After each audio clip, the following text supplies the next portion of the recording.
প্রথমে আপোষনামা নিয়ে আসে আমাদের কাছে।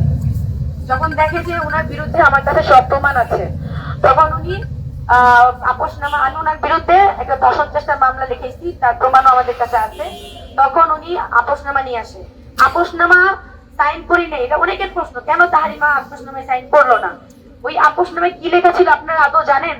ওই আপোষনামায় লেখা ছিল আমি ওকে কিডন্যাপ করছি, কিডন্যাপ করে গাজীপুরে নিয়ে আসছি, মারধর করছি, এমনকি ওর বাইক এবং মোবাইল ফোন সবকিছু ছিনাই নিয়ে ওকে, মানে টাকা পয়সা নিয়ে, কত টাকা লিখছে, 50,000 টাকা, 50,000 টাকা নিয়ে ওকে ছেড়ে দিচ্ছি। কিন্তু ওই মিডিয়াতে এসে বসে ওর থেকে 50 কোটি টাকা নিচ্ছি।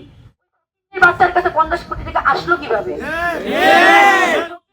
50 কোটি টাকা ওর অফিসার, বাংলাদেশ প্রতিদিন অফিসারের কাছে 50 কোটি টাকা আসতো, গুনতে পারবে 50 কোটি টাকা? তারপর এই মামলায় আমাকে যখন আপোষনামায় এত কিছু লেখা, তখন আমি বলছি আপনারা যা যা লিখছেন তার একটাও আমি করি নাই, আমি আপোষনামায় কেন সাইন করবো? ওখানে আমার সাথে আরো 3 জন, এই মামলার আসামি হচ্ছে মোট 4 জন। তার নাম্বার 1 নাম্বার বিবাদী আমি, প্রধান আসামি আমি, আমাকে বানানো হয়েছে। তো ওইখানে উনি যা যা, উনি আমাকে 6টা ধারা দেওয়া হয়েছে। 6টা ধারার মধ্যে কি কি ধারা আপনারা শুনলে অবাক হবেন। মামলা বাণিজ্য, প্রতারণা, চাঁদাবাজি, মারধর, চুরি, এই ধারাগুলো কোনোটাই আমি কখনো করি নাই।